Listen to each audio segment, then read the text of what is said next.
More, more, more. They always want more money, more weapons. Why not? I mean, if you're on the, if you got the golden ticket, you might as well just, cash it in every chance you get. It's the never-ending golden ticket. Well, we're going to get to that, but first, let's say top of the evening to Tori Mansfield, who now Howdy. is working for Amazon. You started your training, but we're not going to Yes, lose I you, did. right? We're not going to lose you, no matter how hard No, they I work told you. them. I told Uh-huh. them Friday nights and Tuesday nights, or Fridays and Tuesdays. I can't work. So All right, that's good. So She has her anything new? priorities. yeah. That's right. Anything new and exciting in your life, Scott, that you want to share before we get to the dirty stuff? No, I mean, I listened to that intro and I just want to go knife hand. I mean, you got going back to the Marine Corps route. Go, go, go. So I'm all pumped up. I'm ready. Throw all the questions at me you can. I can deal with it. All right. You psyched, Tori? We got a lot of comments already Oh, in yeah, there's a lot of comments. Yeah, I'm just reading them. All right. All right, then let's not waste any time. All right. We had your typical busy week. Scott came out with, I think, 3 different 2-minute videos. So those of you who watch this podcast, obviously you can hang in there for the 2 hours or whatever we do. But if you have any friends or relatives who with a short attention span, this is a good way to introduce them to Scott. A lot of information into 2 minutes. There's one on nuclear madness. What was the first one on? Oh, yes, Daria Dugina's murder. And then you did one on Russia expanding its air campaign. And then 3 articles. One in the Consortium News, Pipelines versus USA, and Energy Intelligence, China's hardening stance on Taiwan, and in the Scott Ritter Extra Substack, just published today and generating a huge response, Russia's final pivot toward victory in Ukraine. With multiple typos, apparently, but almost all of them have been fixed. Okay. But the essence of it is there, and you once again admit you've been wrong. But nonetheless, you're sticking to the big vision that victory for Russia is inevitable, and this is the final pivot. Really, you're going to start with, I was wrong. No, you're going to lead with that. That's literally your take from the article. You've got one chance to sell it. Your elevator pitch is Scott admits he was wrong. Thanks, Jeff. I'm struck by the fact that you noted it. You know, it would have never occurred to me. But no, it's you've been dealing with all the twists and turns, so I don't understand. Make an issue of you sometimes not predicting everything perfectly. This is how it goes in life. When you're predicting. Well, I think that I think my point was. Everybody got it wrong. Find me one person right now, anywhere in the world that isn't part of Putin's inner circle and the command staff, the people who actually have the Russian playbook, unlike everybody else who says it's a page out of the Russian playbook. Find me anybody outside of that circle that predicted the special military operation. Go. You will not find a single person. No one predicted the special military operation. The CIA didn't. The DIA didn't. The President of the United States didn't. The National Security Agency didn't. The British didn't. The Israelis didn't. Nobody did. So, hey, tough luck. I joined that crowd. I'm somebody who believed Russians would go in doctrinally and win the war in, a matter of weeks. Russia didn't go in doctrinally. That was the point I was trying to make. Right. But you continue to say victory is inevitable. And yeah. There's no other conclusion that can be reached. So tell us about the final pivot and why you're characterizing it as such. Well, the final pivot is what happened after the Ukrainian offensive that we've talked about already, the land grab with multiple casualties. Ukraine is still on the offensive. Today we read about 60,000 some odd troops being assembled in the Nikolaev region that are going to threaten Kherson. And this is true, but the way I view this is it's out of the American Civil War. I talk about day 3 of Gettysburg, when the Confederate Army was arrayed in front of the main Union line, and Longstreet had his corps laid out there, and they still had a viable military, but they made the decision to attack. The next thing you know, we have Pickett's charge. And it was grand. It was glorious. They went across the battlefield. They actually breached the Union line. There was one period where Armistead's brigade broke through and they're waving the flag, and it lasted for about 3.2 seconds before the grape shot and the muskets and the bayonets drove them out, drove the Confederates back, and they were defeated. They never recovered. That took place in July of 1863. Surrender didn't occur until April 1865. So there was a lot of fighting left. But the pivot to victory, to Union victory, was right there that day, day 3, Gettysburg. And we're seeing that equivalent now. The Ukrainians are getting ready to launch this final offensive against Kherson. They have no chance. There's no chance whatsoever. The Russians are waiting for them. The Russians, wisely, have evacuated the civilians from the area. Why? To give them operational maneuverability. That means when the Ukrainians come in, they're going to get smacked like they've never been smacked before, because it's called doctrinal defense. And the Russians are going to hit them hard, maneuver, slaughter them. But notice the Russians actually evacuated the civilians, as opposed to the Ukrainians, who keep the civilians there and use them as human shields. But this is it. This is the high water mark of Ukraine. And from this point on, it's over. There's no way they can recover. Ukraine cannot build forces up fast enough to match the Russian mobilization. And Russia is bringing to bear more firepower than Ukraine will ever be able to assemble. Russia is destroying the Ukrainian infrastructure. This is another part of the pivot. They've stopped playing we're going to be nice to you games, and they now have a general in there, General Armageddon, who is saying, we're going to carry out the equivalent of a strategic air campaign. We're going to destroy your infrastructure. We're going to destroy your lines of communication, your command and control. Soon I anticipate they'll be destroying their leadership targets. And that's what you do when you want to defeat a nation. And Russia has pivoted to the defeat of Ukraine as a nation. No more special military operation. Even though the name stays the same, they're waging war against Ukraine. And that's what I mean by the pivot. Right. You used a phrase that even idiots like me, who don't really know necessarily the historical origin of it, are familiar with, and that's a Pyrrhic victory. And that's how you refer to Ukraine's recent gains. You know, basically it means you might have won something in the small picture, but in the big picture, forget it.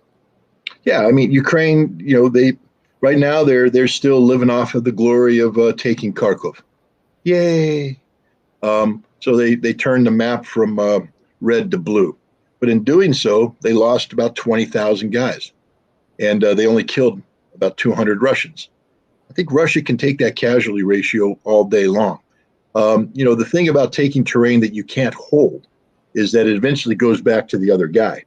And Ukraine can't hold Kharkov. They won't be able to hold Odessa. They won't be able to hold anything once they deplete these reserves. These 60,000 troops should be held in reserve. These 60,000 troops should be used as a mobile reserve so the Ukrainians can do to the Russians what the Russians are getting ready to do to the Ukrainians.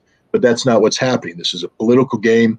They're trying to to demoralize the Russian people. They're trying to create this perception of, you know, a fallible Russian, that Putin isn't all powerful. And you see this campaign over and over. John Bolton, one of my favorite mustached walrus-looking type of individuals, even came out and talks about regime change. And one of the things he says, I laughed when I read it, even the Russian people are talking about this now. Really, John? Which Russian person's talking about? Find me one, not the ones that fled, not the ones that are in prison, named Navalny. Yeah, but that's the one he quoted. Even the Russians are talking about it now. Alexander Navalny is talking. I'm like, dude, he's in prison. He has no power. He has nothing. Fine. You know what's going on in Russia right now? The vast majority of the Russians are waking up more patriotic today than they were yesterday. And they're committed to this victory. And that's the reality. Putin is stronger than he's ever been. There's no weakness there. There's no hesitancy. There is just the stoic determination of a nation that's going to get the job done. And that's where we're at. All right, let's go to the questions from our beloved audience. And I forgot to mention before when I was highlighting your recent work that folks can go to scottritterextra.com to see all of it. We link everywhere. So if you want to read those articles, or look at those videos or get familiar with any of Scott's recent work, that's the quickest and easiest way to do it. All right, Galina, from our first of the night, does Europe have to go through the 90s of the Soviet Union, i.e. total social and economic destruction of the society, in order to be reborn into greatness? Do you see any emerging leaders that can take them there? Short answer is absolutely yes. This is required. Europe right now is held hostage by a political and economic elite that has sold Europe out to American interests. And so we're going to see a fracturing of Europe.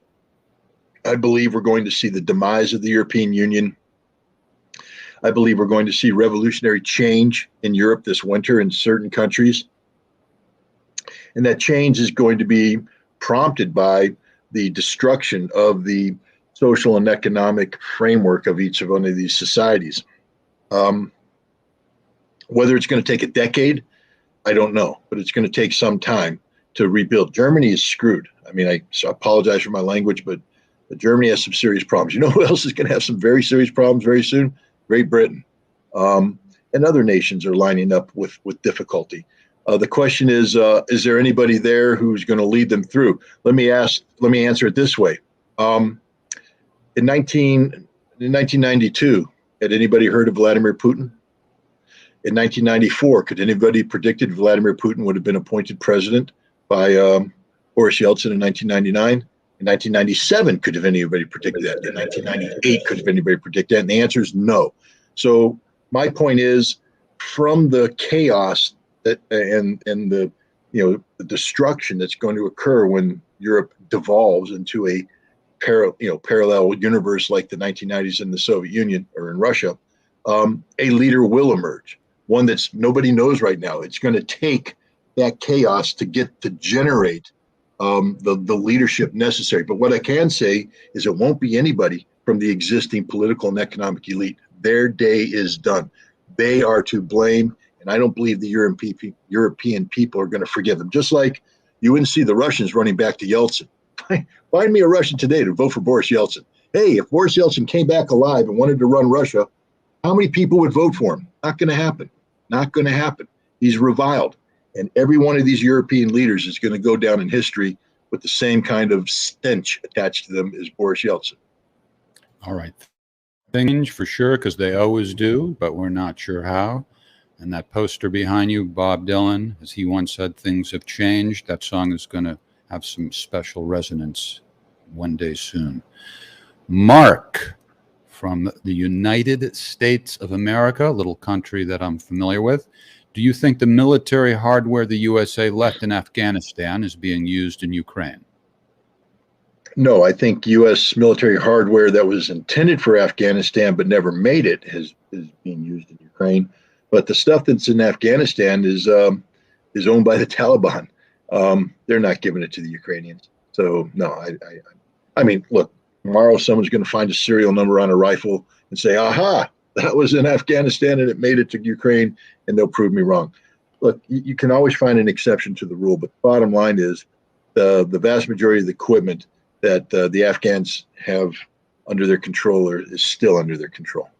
Meaning that possession of the weapons and potentially using them is of more value to them than what they can get from selling them? Is that what you're saying? Yeah, especially, I mean, some of these weapons, look, these weapons are modern. I mean, if you take a look, the Taliban are outfitting their special forces guys in funky looking Western gear with funky looking Western. It's interesting, within a month of taking over Kabul, many of the Taliban units looked like they were American commandos because they had basically taken all that equipment and were using it themselves. All right. Fashion statement, huh? Thomas Pristula. I recognize this name from a previous episode. Maybe the reason why President Putin isn't declaring war on Ukraine is that the Russian Federation is registered as a corporate entity. Just like the American Civil War, it is at best a mercenary conflict. What do you think, wise inspector? I think if you went up to the average Russian soldier and called him a mercenary, he'd punch you in the face and stomp on your body. No, Russians are patriots. I think the same thing. If you went to the average Ukrainian soldier, and called him a mercenary, he'd punch you in the face.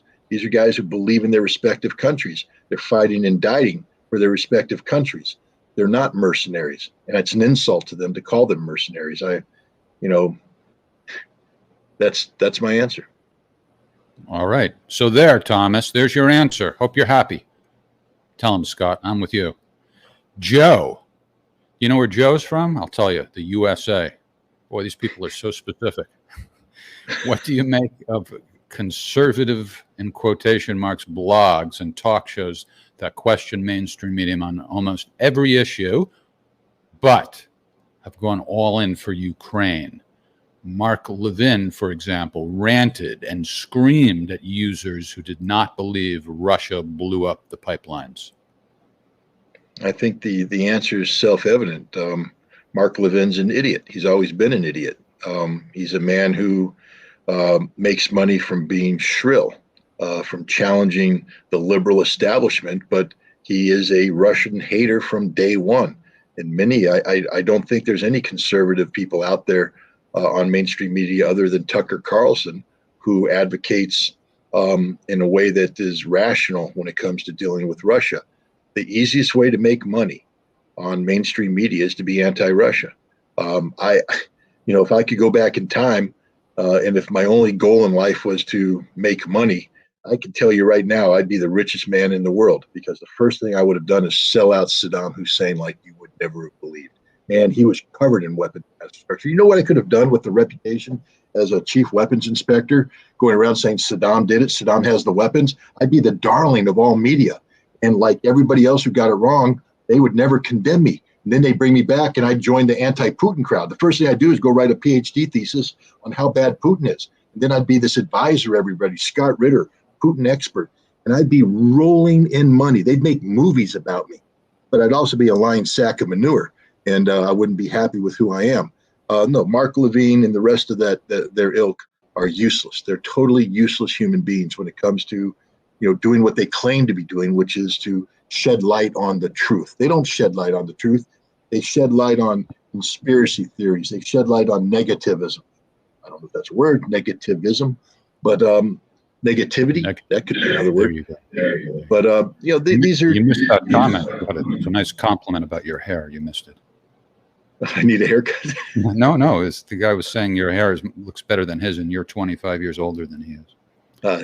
I was accused of having a toupee, so I got to make sure I get the glue on right or something. But you almost gave two different reasons for Levin's answer, and I don't expect you to know for sure what's motivating him. But the first thing you said was he's an idiot, and the second thing you said was he's motivated by financial gain, which isn't quite the same thing as being an idiot. One suggests he believes what he's saying. The other suggests he's deliberately lying to enrich himself. I guess it's hard to tell which it is. Okay. He's an idiot who wants to make money. All right. Thank you for giving such a thoughtful response. Next question. Nikolay Kirov from the Russian Federation. Not Russia, but the Russian Federation. More and more, or as we like to say, Mother Russia. More and more former ideological enemies of Russia, for example, ex-U.S. military and U.S. patriots like you, Douglas McGregor, John Mark Dougan, Richard Black, etc., talk the same, like pro-Kremlin TV channels and bloggers. By the way, some of these questions I have to condense because they're too long, and so just so you know, Scott, this person is not criticizing you. It might kind of seem that way, but I know from reading the rest of his speech that that's not where he's coming from. But you got to finish the question. Thoughts? Oh, there we go. Now I can have a thought on this. Well, thank you for clarifying that, because I was going to give a snide response about how we all went to the same ideological preparatory school. And we've been programmed that we receive cassette tapes at night and we listen to them in our sleep. And it teaches us to talk the same way. Look, I will say this. There's a certain class of military professional who was trained to challenge conventional thinking. Not to be an obstructionist, but the job was challenge conventional thinking, to question everything. And I think you'll find those people who approach their military career in that fashion are probably aligned with what I'm saying, what Douglas McGregor is saying, what Colonel Black is saying, and Mr. Dugan is saying, and others. Now, why would we be speaking the same as the Russian military blogs? Let's take them out for a second. Well, let's start with the blogs. Let's assume that in this case, because I'm not somebody who believes that Russia's always right. We could do an entire show on where I think Russia's been wrong in history and things of that nature. But we're talking about Ukraine, specifically Ukraine. And I firmly believe that Russia is on the right side of history here. I firmly believe that Russia tried to do everything short of war to prevent this conflict, and that they've waged this conflict with an exceedingly soft touch for the specific purpose of trying to save Ukrainian infrastructure and Ukrainian life. But I don't believe the Russians are infallible. I think the article I just wrote points out some criticisms I have of how the Russians have carried this out. And I think you'll find that many of the Russian bloggers and the people on the conservative Russian talk shows speak the same way, because on this issue, when you're on the right side of history, the facts align. And when the facts align, the logic that is derived from those facts will be similar in nature. So if you have Americans like me who develop their opinion independent of the Russian bloggers, we don't sit there and coordinate every day. Hey, what are you going to say? What's your talking points? No, we go because we believe Russia's on the right side of history. We believe that the fact set that's being presented by Russia is fundamentally correct and accurate, and therefore the analysis that will be derived from it will be consistent to that fact set. If the Russian bloggers are operating off the same fact set and using logic to drive their analysis, there will be a parallel between the two. That doesn't mean that we are coordinating with others. It just means we're both working off of a similar fact set, and we both are articulating in favor of the narrative because we believe Russia's on the right side of history. All right. So you're not a Kremlin agent? Are we supposed to read between the lines and reach that conclusion? The email I received from the Kremlin told me never to admit being a Kremlin agent, so I can't admit that. All right. JS from Barcelona. When Russia has fulfilled its objectives in Ukraine, dramatic changes will inevitably take place in the structure of the world system. In your opinion, what outcomes can occur? What possible scenarios can we find? Well, first of all, we have to understand that Ukraine is part and parcel of a larger struggle taking place between Russia and the collective West, which in this case means Europe, the United States, Canada, maybe Japan, maybe South Korea. The conflict, the war, I mean, right off the bat, we're going to see that Ukraine is destroyed as a nation state. That's the bottom line. That's tragic for Ukraine. But more than that, we're going to see that this conflict is going to totally remake Europe and the European Union and NATO, these two big institutions, and the G7. All three of these foundational institutions for what we call the rules-based international order are going to be fractured. They might even be destroyed by the end of this winter. This is going to create, because right now Europe is a power center of gravity for the world. The economy of Europe prior to this conflict was sufficiently strong enough to influence the world. And when you combine the European economy with the American economy, understanding that America is the puppet master to the European puppet, now we even have a greater center of gravity. I think we're going to see the European aspect of this start to collapse start to break down. For instance, Germany. The German economy is a very strong economy, but the foundation of its strength comes from the quality of its industry, the quality of the workers, and therefore the quality of the product, which then creates good salaries, which then creates a very stable and rich tax base that Germany can draw upon to create great infrastructure, great education, great healthcare, things of this nature, and great perks. I mean, I'd love to be a German. How many 30-day vacations a year can you take? Apparently more than one. The Germans have a great lifestyle, but what gave them this lifestyle? Cheap Russian gas. Germany wouldn't be Germany today without cheap Russian gas. And Germany is the heart and soul of the Eurozone. Without the German mark, there is no euro. There literally won't be a euro. Germany is about to collapse, is in the process of collapsing. All these industries, they need cheap Russian gas to function. Without cheap Russian gas, their alternative is either to bring in very, very, very expensive American liquid natural gas, which today is running 10 times more expensive than it was in January.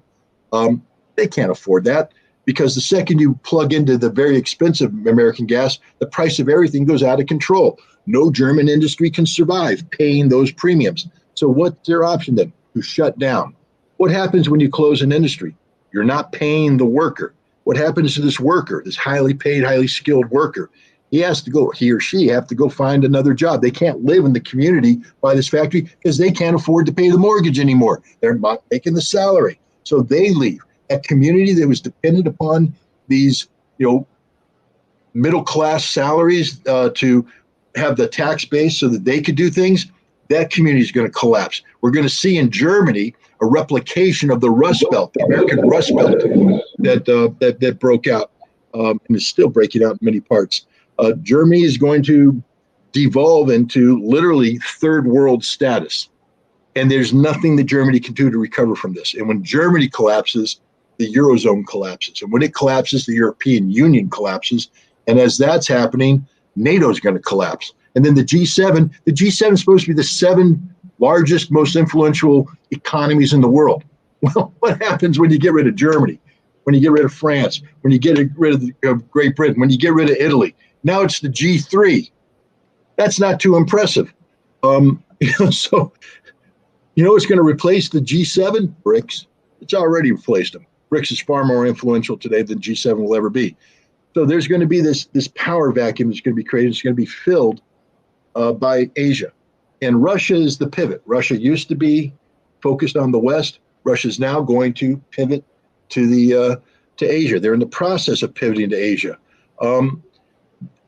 This is a pivot that began long ago, but it's something that came into light before the Russian invasion. February 4th, the Beijing Olympics, the one that Joe Biden brilliantly avoided. What a moron. I mean, diplomacy is you can't be diplomatic if you avoid the meetings where diplomacy takes place. Biden kept saying how he wants to, manage China, downplay Russia, etc. So what did he do? Instead of going to Beijing, where the Chinese would have had to receive him, have meetings with him, listen to what he says, and considers what he says, meaning they can't act on anything they want to do with Russia until that happens. Biden just stayed out, and the Chinese went, great, focus on the Russians. February 4th, 5,000-word joint statement, which redefined the world as not as anymore as the singularity with everything revolving around America, but a multipolar world where Russia, China, and other nations are all co-equal. And they said the rules-based international order that the United States uses to define its presence in the world today is over, finished, done. They're not even going to consider it anymore. What's replaced it? The law-based international order of multipolar equals, where Russia, China, and other nations will lead the world. Now, that was all theoretical. Now we're seeing it break out in practice. It's real. It exists. It's happening. So, yes, this conflict, this defeat of Ukraine is going to change the world. The world will never be the same after this. I think everybody needs to understand that they are living in one of those moments in history that historians, if we survive, we don't kill each other in a nuclear holocaust, historians will be writing about this time. It's an exciting time. Sometimes exciting isn't good. Exciting, when you drive your car over a cliff, it's pretty exciting on the way down until you hit and then you're dead. But we're living in exciting times. This is historic, what's happening right now. We are seeing the end of an era, the end of an empire, and the birth of something new. And we don't know exactly what this something new is going to be, but it's going to be there. That's a certainty.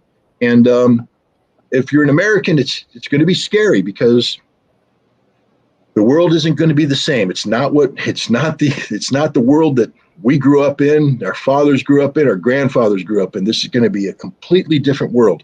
And I don't know how the world's going to receive us. Hopefully there'll be a lot of forgiveness, and we'll be allowed back into the club room. But it's changing. It's over. The world that we knew is over. Something new is coming. All right. Well, the standard of living is declining in Germany and many other places, but apparently in Poughkeepsie, New York, people still can afford to go out to dinner. Let's hope so anyway, because our favorite weapons inspector will be there on October 26th at Farmers and Chefs. So you can have great dinner and great conversation, and Scott will sign his book for you if you'd like. And if you want more info, just go to scottritterextra.com, as always, because it links to all things Ritter, and you can make your reservation at that event if you're going to be near Poughkeepsie or you think you can make your way to Poughkeepsie, New York. And I can guarantee that the author will stay and sign every book that anybody wants signed. All right. And if people need to be comforted about these changes we're going through, you'll kind of put on your psychiatrist hat also and calm them down. Depends on what kind of beer is there. All right. Joao from Hungary. Do you see a scenario where a peace deal is made that will involve a partition of Ukraine similar to the Korean Peninsula with a heavy militarized nuclear border?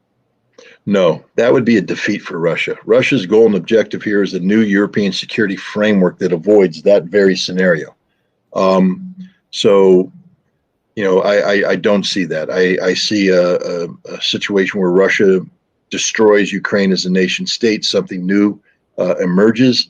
I also see a situation where NATO is so weakened and fractured, both by overcommitting to Ukraine and also by NATO is a military alliance that, it consists of independent nation states, most of whom are part of the European Union, and many of whom take their marching orders from the G7. But as the EU and the G7 fracture, so will NATO. And I think there's going to be a very weakened, chastised Europe that's going to be desperate for what Russia has to offer, which is a new European security framework that takes into account their concerns as well as Russian concerns and captures it in a quantifiable fashion in the form of a treaty. That's what the Russians want. And I think, Europe rejected that in December.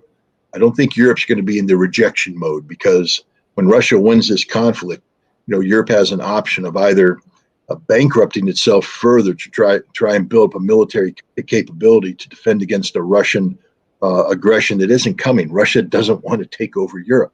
Or reality can set in and people will say, why don't we actually sit down with the Russians, talk to the Russians, and come up with a negotiated settlement that de-escalates, demilitarizes the environment. The last thing Russia wants is a strong militarized border with NATO. What they really want is some sort of neutral zone that separates Europe from Russia.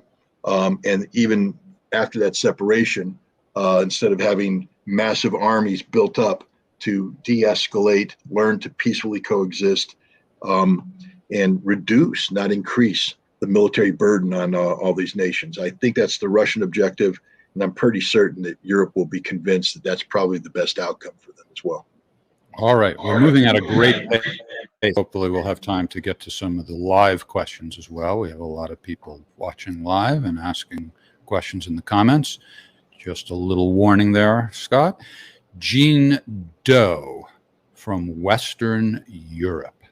How realistic is a sabotage or swapping of equipment for upcoming NATO exercises? For example, a warhead fired legitimate target, taking off on its own towards predefined coordinates in eastern direction. See No. where Gene's coming from now? I do, but it's not going to happen. I mean, first of all, one warhead, what, a nuclear warhead? They don't use live nukes in exercises. One warhead is literally not going to change the world. And no, I mean, I understand where he's coming from. I understand the suspicion. Nobody trusts the West, but no, I don't see that happening at all. All right. Gene has an imagination, in other words. Well, we the all whole do. the whole Doe family is known for their hallucinations. You know about the Western European Does. You've heard about them, right? How about Matt Spack from New York? New York!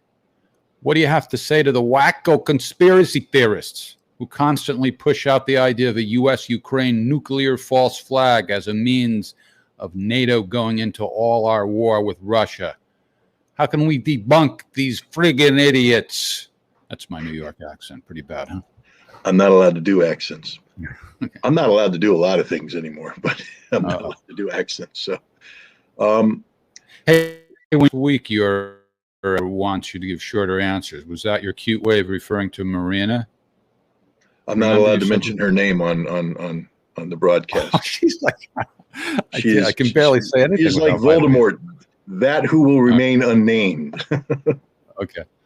But is that who you meant by your editor, though? Okay, well, forget it. My editor is my lovely wife of 31 years. Exactly. Okay. Who has made me who I am, for better or worse, richer or poor. I responded to somebody who asked a question about that. That's why I was asking. All right, never mind. Forget I said anything. The conspiracy. Look, on the one hand, the best way to debunk the idea is to point out that Russia doesn't have a doctrine of nuclear preemption. So anybody who thinks Russia is going to nuke Ukraine first, it just isn't going to happen. It just isn't. Russia's not going to launch a preemptive strike against NATO either. So what we have right now is a bunch of fear mongers in the West who are trying to create the perception that Russia is this out of control nation that's threatening to nuke everybody and has to be put down like a rabid dog. But let's put it this way. It's not Russia that said they're looking for a preemptive nuclear strike. That was the president of Ukraine, Zelensky, who panicked once missiles started hitting his energy hubs, came on and said, NATO has to launch a preemptive nuclear strike against Russia if it's serious. If NATO's serious about supporting Ukraine, you have to launch a preemptive nuclear strike against Russia. All right, now people can dismiss that, except Jan Stoltenberg then comes out and says something, and he's the Secretary General of NATO. I'm told I have to stop saying Jan. It's Jans or Jins, but it's not Jan apparently. But I just call him Jan. Jan Stoltenberg comes out and he gives the statement that says a Russian victory in Ukraine, which the concept of him saying this is absurd because I thought he was just saying that Russia's losing. Russia's losing, Russia's losing, Russia's losing. Suddenly he's out there saying a Russian victory, meaning, whoa, maybe Russia's winning. A Russian victory in Ukraine would be a defeat for NATO. I didn't realize NATO was at war with Russia, but apparently Jan Stoltenberg believes so. Well, because NATO is at war with Russia. They just don't formally admit it, but they are waging a proxy conflict with Russia. And the Russians know this. That's why Putin talks about Russia versus the collective West. But then he says, in order to prove that NATO is a serious organization, NATO must flex its nuclear deterrence muscle. And that's why NATO is going to hold, in the coming week, a nuclear exercise. Now, this exercise will involve NATO aircraft being uploaded with dummy nuclear bombs, B-61 bombs, and then flying simulated strike missions against Russian targets. I mean, it looks like a preemptive attack. It looks like NATO's actually getting ready to do what Ukraine has asked them to do, even though everybody says we're not going to do it. Perceptions. The visual is NATO is loading up nuclear-capable aircraft in an exercise with weapons that simulate nuclear bombs, but there's no Russian inspectors there. They don't know it's not a nuclear bomb. And then they're going to fly them on a flight profile that simulates an attack against Russian targets. And if you're a Russian, you just can't sit there and go, well, that's all interesting. Yeah, don't worry about it. Because if it is a nuclear preemptive strike, you got big problems. So what's Russia supposed to do? Put their nuclear forces on high alert? They did that in 1983. And the last time NATO ran a large-scale nuclear exercise, Able Archer 83, and we almost had a thermonuclear conflict. The only good thing that came out of Able Archer 83 is when Ronald Reagan was briefed by the CIA about it later, and they said, hey, you remember that exercise we did? The Russians thought we were really going to attack them, so they put their nuclear forces on high alert. And Reagan went, why would they ever think that? They couldn't. Are you serious? Did the Soviets really think we're going to attack? And they said, yes. That scared the poop out of Reagan. Literally. I don't know about literally, figuratively. I have to get that image out of my mind now. Sorry. But you know, what came out of that was Reagan saying, we need to get serious about nuclear disarmament. That led to the INF Treaty. That led to getting rid of the very weapons that he was afraid of. But the point is, who's using their brain right now in NATO? Why is Stoltenberg even allowed to speak anymore? He should be permanently put on mute. He should never be allowed to speak again.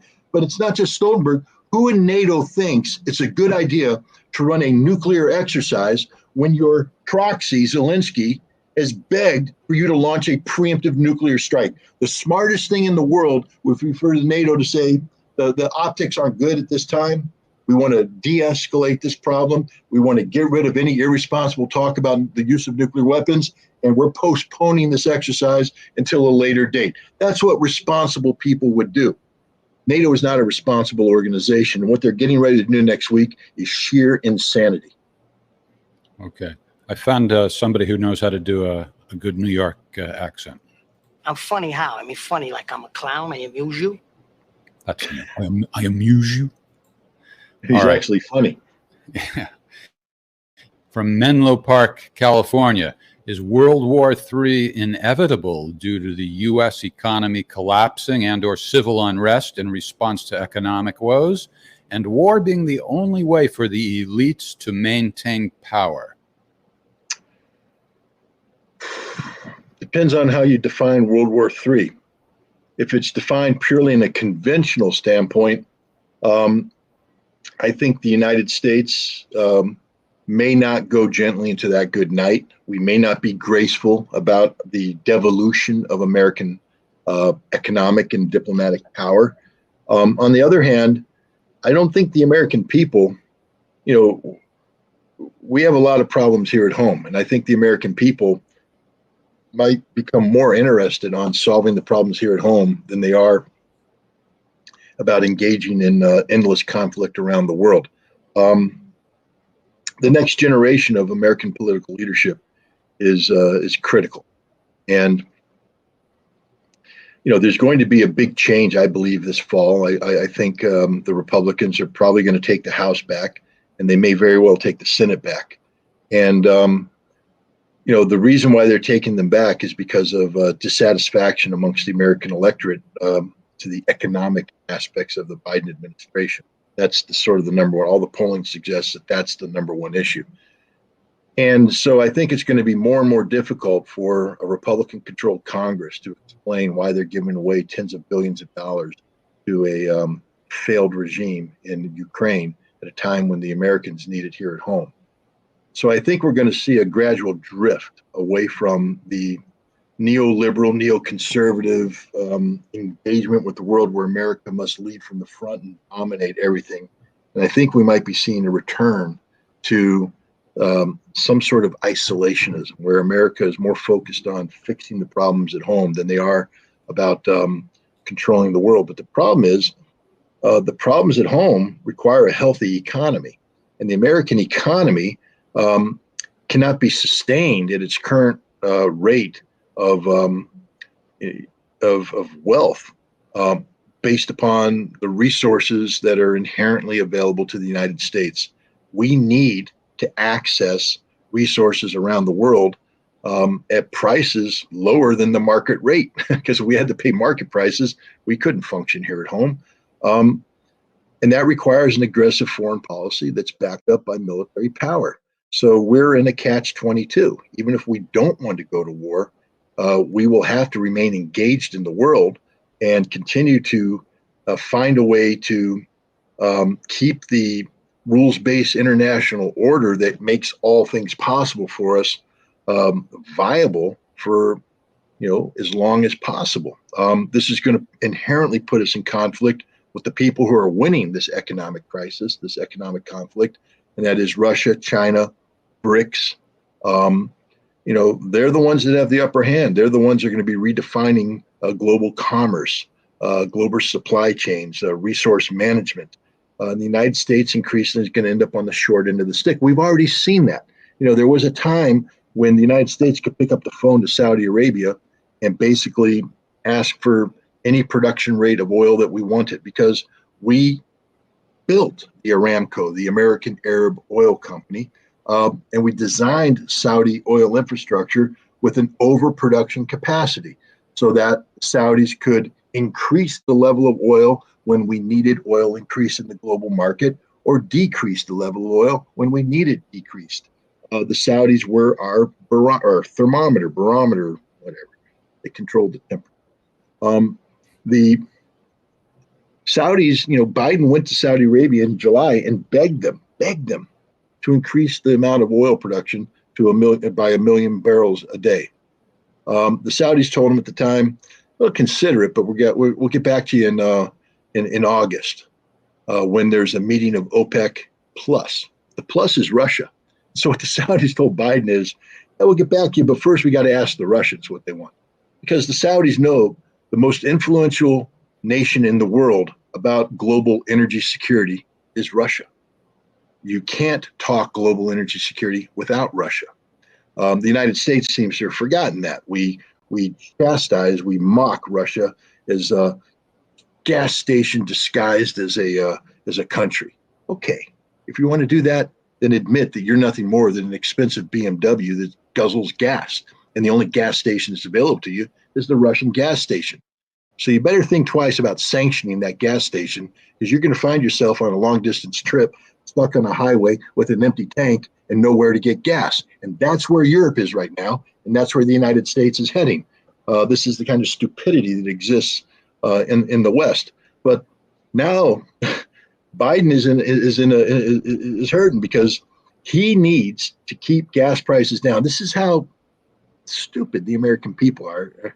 If they actually believe that low gas prices are because Biden has a healthy economy, that they don't know anything about how he's been dumping the strategic petroleum reserve on the market to suppress prices, just to fake out the American public until the midterm election. But now he's been outmaneuvered because he wants to not only increase the amount of oil, but he wants to cap Russia's price, meaning here's the United States taking advantage of the fact that we blew up a pipeline, the Nord Stream 1 and 2 pipeline, and we've put Germany and Europe into an economic tailspin. They are sinking quick, faster than the Titanic. And what we're doing is chugging in ships with liquid natural gas. And the price of our product has gone up tenfold. It was $300 per whatever unit they sell liquid natural gas in. It's now $3,000 and going up. It's windfall profits. It's worse than windfall profits. It's literally sick what we're doing, the profits we're making. But while we're raking in this money, we're telling the Russians, you can't make any money. You are not allowed to make money. We're going to cap the amount of money Russia's allowed to make. And the Russians went to the Saudis and said, there but for the grace of Allah go you. That if the Americans can cap us, they can cap you. They can cap anybody in the OPEC cartel. We can't allow this to happen. So the Saudis and the Russians got together and they told Joe Biden to pound sand. They said, not only are we not going to increase oil by 1 million barrels a day, we're going to decrease the production of oil by 2 million barrels a day. And this means Biden is screwed because he can't release enough oil to compensate for this. Prices are going to go up, inflation's going to go up, and it's going to hit them at the worst possible time, right before the election. And the world and all Americans are going to wake up and see that Joe Biden sucks as a leader when it comes to the economy. And that's because Russia's outplaying him. Russia's outmaneuvering him. Russia's outmaneuvering everybody. We blew up a pipeline thinking that we're going to control the provision of natural gas. Russia sat down with the Turks because there's another pipeline that comes from Turkey called Turk Stream, and it comes in and it feeds into southern Europe. Well, Putin's come up and said, hey, why don't we build another pipeline? We'll call it Turk Stream 2. Imagine that, the creativity of these Russians. Turk Stream 2 is going to come in, and now Turkey is going to be converted into what they call an energy hub. Turkey is going to be the major supplier of gas to Europe, to North Africa, to the Middle East. It's going to be a big deal, and this is really good for the Turks because it will help their economy tremendously. The Turks say, yeah, we're in. Sign us up. And now Europe, who's supposed to be starved of gas, is sitting there looking at the expensive American gas going, we can't afford it. What? Wait a minute. Turk Stream 2? Sign me up. And Russia's going to be right back into the European gas business. But there will be no price cap on their gas. And to show you how divisive this is, Hungary is right now working with Serbia and Bulgaria to bring this Turkish gas in and get themselves linked up to it. You know what remember Italy was talking about, we're going to make some change, but the European Union said, we got tools that we can use against you. Well, Europe just used those tools. Because Hungary wants to survive economically and won't participate in the sanctions, Europe has declared Hungary to be undemocratic. And they're sanctioning Hungary now.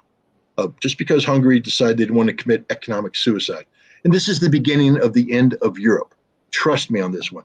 Hungary is not the first nation that's going to go over to the dark side, meaning Russian gas. As the winters get longer, get colder, and there's more desperation in Europe, you're going to see everybody coming over to the Turkish energy hub saying, how do we get some of this into our homes? And what, is the European Union going to start sanctioning everybody? And how long until the people that are being sanctioned say, we don't want to be part of the European Union anymore? And what happens when a NATO member says, I don't want to be part of the European Union? And they withdraw from that. Do they withdraw from NATO now? This is the end of Europe as we currently know it. And the Russians are solely responsible for it because they're 20 times smarter than anybody in the United States and Europe about global energy security. Right. Tori and I have been hosting a podcast on Tuesday nights called Scenes from the Evolution, and it's going very well. A lot of the folks who are your fans, Scott, have been tuning in, and our audience is growing. We had over 2,000 viewers last week on YouTube alone. And this coming Tuesday, our guest will be U.S. Senate candidate Diane Sayre. And wow. She is like our favorite weapons inspector on the Ukraine blacklist. So I guess we'll get into that topic with her and others. Now, I forgot, you are such a busy guy. I forgot to even mention before in D.C. last week to speak on behalf of Julian Assange. What was you want to just briefly? I gave one of my best speeches ever. I agree. We have it on our YouTube channel. Why do I mean? I think just about every speech you give is great, but why do you pick that one as one of your best? Or are you just kidding? Well, I don't know. I'm not. I'm loath to judge myself. Well, do we have 30 seconds? We have 42 seconds, but no more. No, I was working on this. I actually did some research. I researched, the United States versus the New York Times. I was ready to incorporate this into my presentation, but then I was told, Scott, there's going to be an intermission, and then this speaker's going to speak, and you're going to come up. I'm like, okay, I got that. So I'm hanging out with my daughters, and we're having fun, talking, meeting people, and I'm as starstruck as anybody else. So when I see, Jill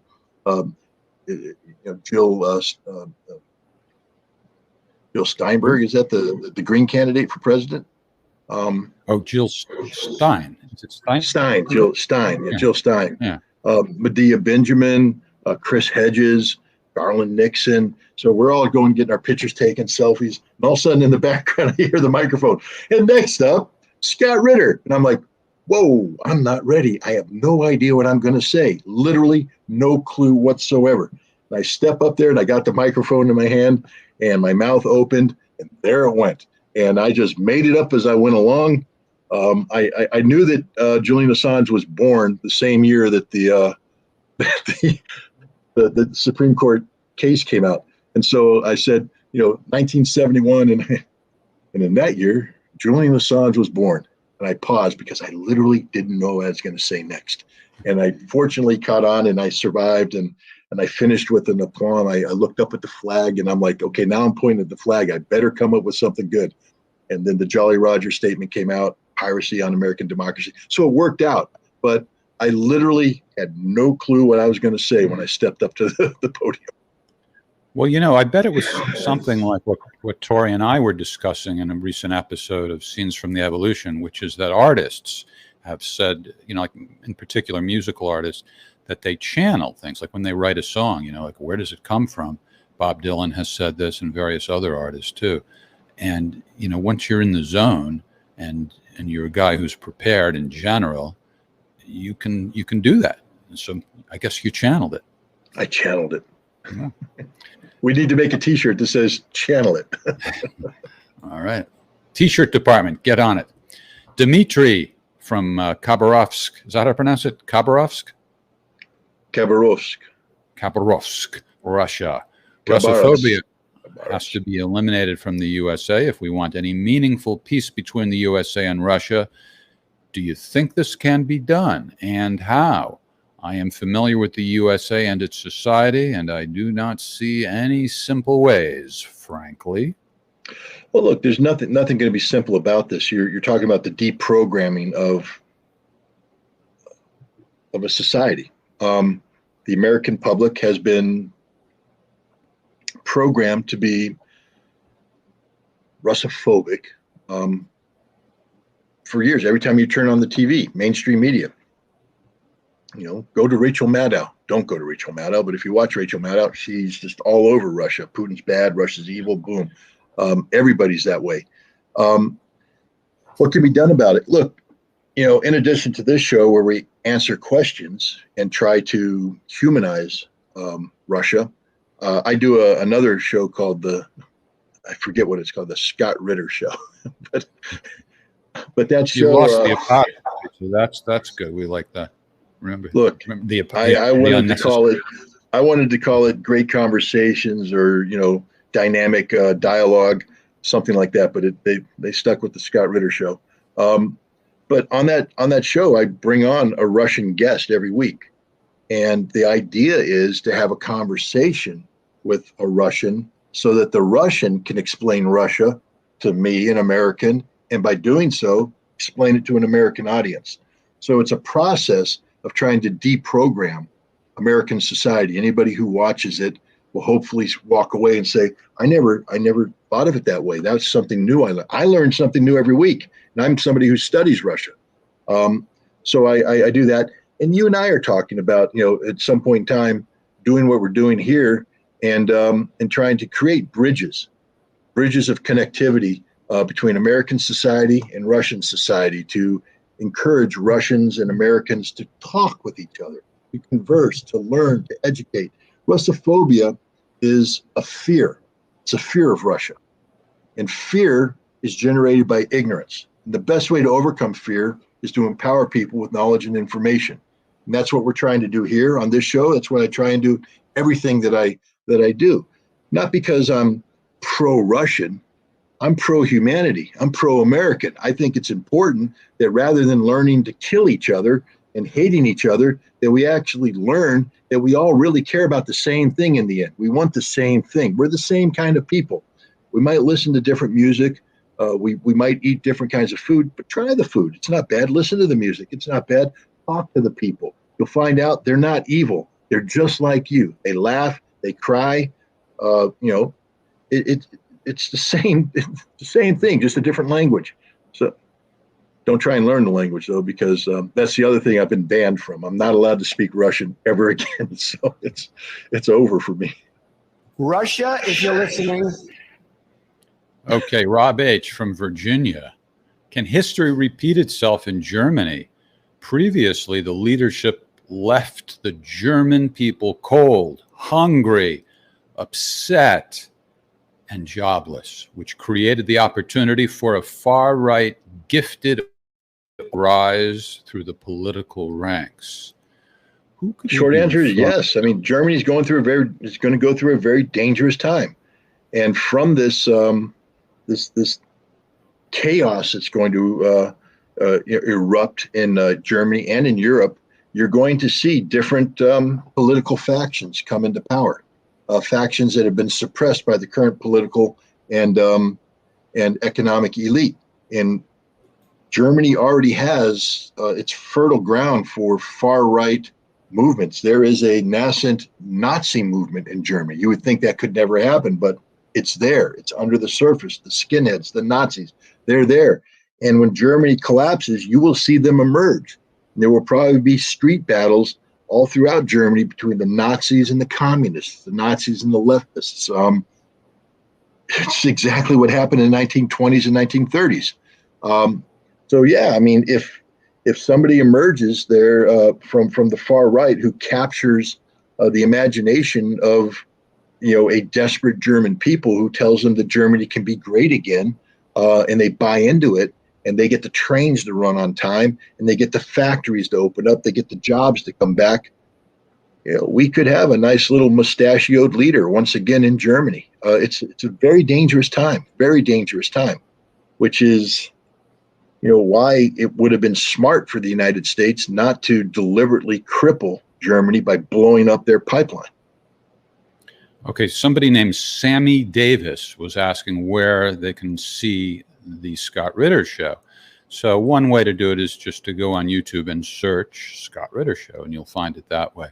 Also, we could embed it on our website if a little adjustment was made. Did you ever see my email about that, Scott? About there's a weird thing that happens within the settings of YouTube, and sometimes when somebody tries to embed a YouTube video on their website, they can't do it because it has not enabled it. Did you happen to see that? You know what no, I might have deleted it. I get about, literally, if I don't start deleting my emails first thing in the morning, by noon I'll have 600, and by the afternoon I'll have 5,000. So I try and scram through them a couple times a day, and I try to save the ones that need to be read and get rid of the ones that don't need to be read. So maybe, Jeff, maybe I got rid of yours, and you might want to resend it, and I'll try not to hit delete. Okay. Your audience will increase drastically after you do this. But I don't know if you grasp what I'm saying. There's the answer. Yeah. No, I grasp what you're saying, but I have to send. Yeah, just forward my email to people. That's right. I'm not in control of any of this. My Kremlin controllers are. I have to send it to Putin's office, and Putin will personally oversee the adjustments necessary. All right. We got something accomplished. Naval Archer 83. We got a guy. My signal unit did radar telemetry for Pershing 2s. See? History is real and living. Sparky, by the way, beats the system. Sparky makes a lot of small super chat tips and then just keeps asking questions. And Tori falls for it every time. Oh, we got a chuckle. John R. out of rural Idaho. There's not a lot of urban areas there. It's just Boise. Isn't all of Idaho rural except for Boise? Are depleted uranium shells being used in rural Idaho? No, I don't know. I don't think in rural Idaho. Look, I know the United States makes extensive use of depleted uranium shells. I mean, the stuff cuts through armor like a hot knife through butter.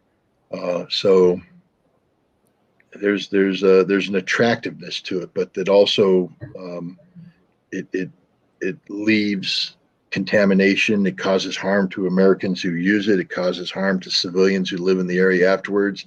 It's a horrible weapon, but I understand the attractiveness of it. Trust me, when you have an enemy armored vehicle coming at you and you got an A-10 coming in with a 30 millimeter Gatling gun that fires depleted uranium rounds, knowing it's just going to just eviscerate that tank, you love depleted uranium at that point in time. But it's a bad thing. Do the Russians use it? I don't know, to be honest. That's a good question. I have to go and find out if the Russians use depleted uranium as a munition enhancement. I think not. I think this is one of these exclusive American things, but I will definitely do the research because I don't want to be accused of saying something that's not accurate. You see this guy, Igor, he posts every week. He says he's in the Russian military. Have you ever noticed his comments? Well, I see this one. My whole battalion unit is watching you in Bakhmut right now. That means he's with Wagner, I think, or a unit like that. And stay safe, guys. I mean, it's a tough fight that they're doing in Bakhmut right now. It's one of the areas where the Russians have the initiative and they're driving the Ukrainians back. But it's also very dangerous fighting, urban fighting, trench warfare. So, Igor, best of luck. Stay safe, and I hope we can hear from you next week. That photo of him doesn't look like a soldier. He's dressed in a suit and he's sitting on a sports car. He's Wagner, definitely, because they're overpaid Hollywood types. I'm going to get in trouble. we have now come to the final prepared in advance, submitted in advance question.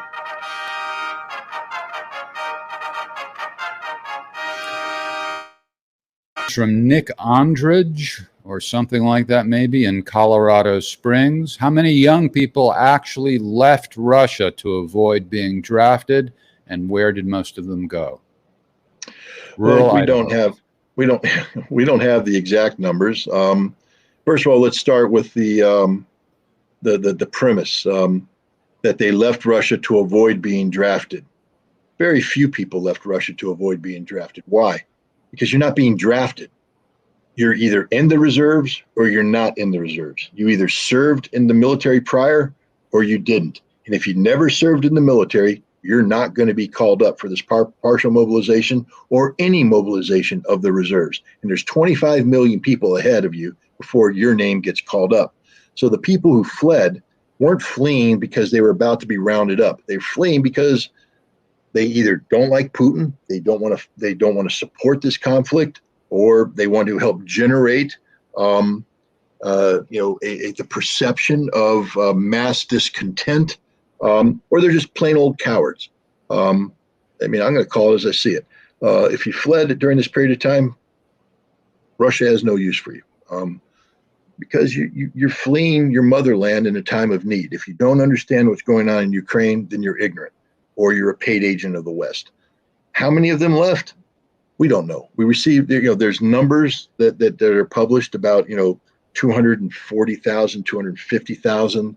A lot of them went to Kazakhstan. A lot of them went to Georgia. A lot went to Armenia. A lot went across the border into Finland. They fled. The interesting thing is they were allowed to flee. The Russians could have put a checkpoint. We haven't generated that. We haven't had the baby crying as a sound effect in a while. It felt like it might fit how you were characterizing these people. Oh, okay. Sorry for the interruption.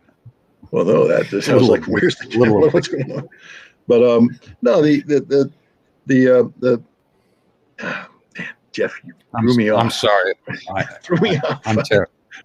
No, the point is, I'm sabotaging the show. I apologize. Yeah, we don't know how many exactly fled. It's a significant number. It's not an insignificant number, except when you look at it this way. Everybody talks about Russia not being a democracy. Russia is a democracy. Vladimir Putin was voted in through a democratic process. Generally speaking, at the polls, Vladimir Putin will pull anywhere between 53% and close to 70% of the vote. But that means, let's say he gets 70%. That means that 30% didn't vote for him.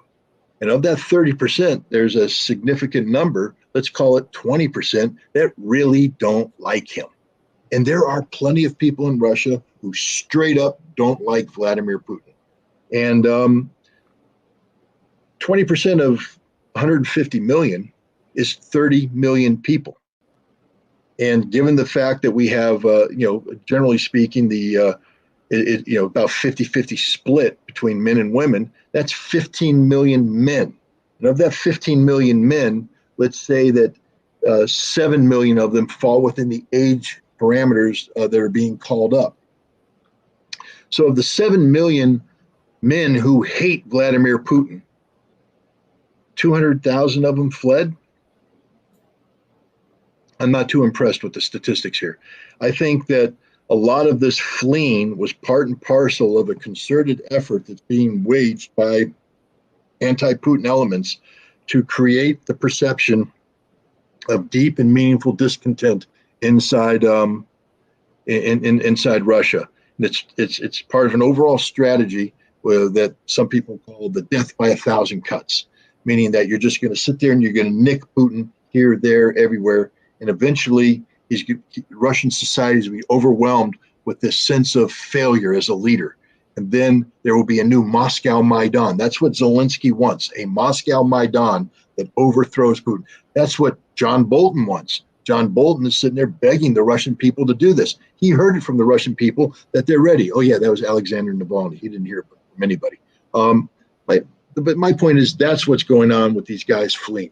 They're not combatants. They're not people who are going to fight. This didn't impact the Russian mobilization at all. In fact, the guys that got mobilized, I liken to the Americans that got drafted, once the World War II started. Men with families, men who were committed to the home life, didn't want to go fight a war, but they were called up and they went and did it.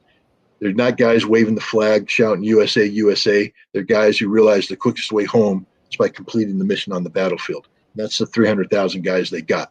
Those are the guys they need to win the war. Russia doesn't need the 200,000 that ran away. All right. So should we go to our beloved audience and handle some live questions, Scott? Let's do What do it. you think? You warned me about something. All right. What are you warning me about? Well, I was saying that it looks like we have enough time, so that kind of primed the audience, and now they kind of expect that you're going to answer some questions. We got Let's to go. the questions. I'm ready. The one. By the way, what's going on with Maverick? Why do we not see Maverick? Why do we not hear Maverick? What's going on? Maverick is under tight control. Maverick has been. My editor has him under control. Maverick's not permitted to impose his will on this gathering anymore. He's the head of security. His job is to do patrols and keep us safe. He truly is that cute, by the way. He's a good dog. All right. We need to get a little smoother on those Maverick moves. Jaideep Bhattacharya. Hold on. Let me try that again. Jaideep Bhattacharya. How's that? Why do you think American Bhattacharya? All right. Why do you think American Britain supported Russia in World War II? Why not support Hitler, who wanted to destroy Russia, given that USA and Britain is perfectly willing to support the Nazi element as we see in Ukraine? Well, it's just a simple matter of chronology. It was Germany that invaded Poland in September of 1939, which prompted France and Great Britain to activate their alliance with Poland and go to war with Germany. So the decision by Great Britain to go to war with Russia or with Germany predated any conflict, any concept of a German-Russian conflict. France, of course, was kicked out of the war fundamentally in May, June of 1940, leaving Britain to stand alone. The United States, throughout 1940 and 1941, enacted Lend-Lease and was doing convoys to support the British. So we were committed to supporting Britain against Germany before Germany invaded Russia, Soviet Union into the war. Once Germany invaded the Soviet Union, we realized that the best way to defeat Germany was to keep the Soviet Union in the fight so that the Soviet Union and the Eastern Front sucked the majority of German combat power away from the fronts we were fighting on. So we supported Russia in World War II because Russia enabled us to win this conflict. It would have been a much more difficult fight had we not supported the Soviet Union. Had Germany knocked the Soviet Union out, not only would they get the strategic depth that comes from now occupying Russia, they would get the industry, they would get the resources, and suddenly we will find that maybe there's a Germany that can't be beaten. So, we were never going to support Hitler. I know there was a lot of, England has, you can find the photographs of the people giving the Nazi salutes, and in the United States we had the German leagues and things of that nature. Lindenberg was a big fan of the Germans, but we weren't going to support Germany in that war. We were going to support England, and we did support England. And then Russia got involved, and we supported Russia. That's what it is. So a lovely woman in Houston was asking what we're drinking. I'm having a California Cabernet. I'm having a New York Diet Coke. A New York Diet Coke. Okay. Jungle Jin. Haiti is still being made to suffer for its revolution 200 years ago. Will the decline of the U.S. empire ease Haiti's suffering or increase it? Well, Haiti is what we would call low-hanging fruit, which means it doesn't take too much effort to get involved in Haiti. Haiti's in our backyard. As the U.S. empire declines and contracts, Haiti will always be within the American sphere of influence. So unfortunately for the Haitian people, the United States will always be involved in the affairs of Haiti. Okay. Klaus Vatny of the John Vossi Project. Do you think the back channels between U.S. and Russia are working well enough so that there is in effect more stability than what it seems? We have a CIA director named William Burns who actually wrote a book called The Back Channel, and that's what he's known for. He was never a CIA guy. He was always an American diplomat, and he was known for his behind-the-scenes diplomacy.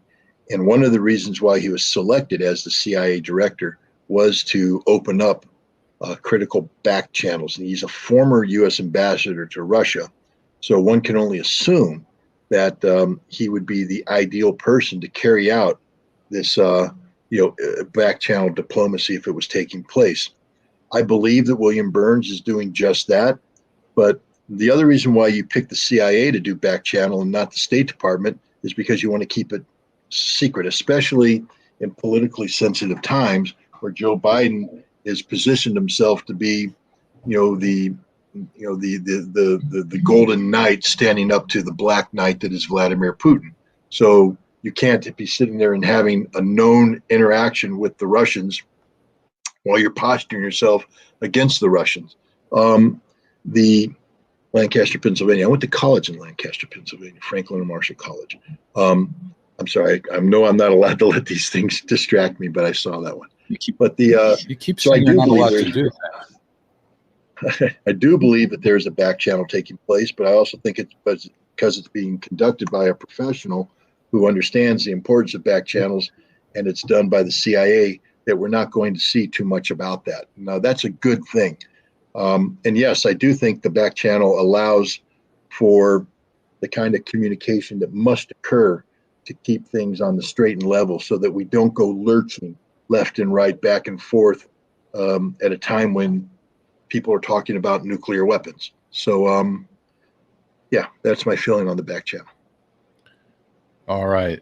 Let's move on to the next question from Tidros Baitwa.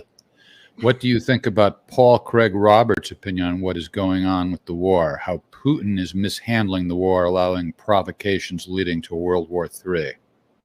Look, I have a lot of respect for Paul Craig Roberts. I think he's put out a lot of really fine analysis, especially on topics that deal with the economy.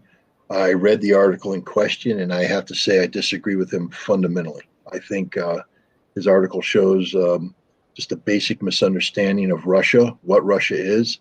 And from that, he's not in a position to adequately assess Russian goals and objectives.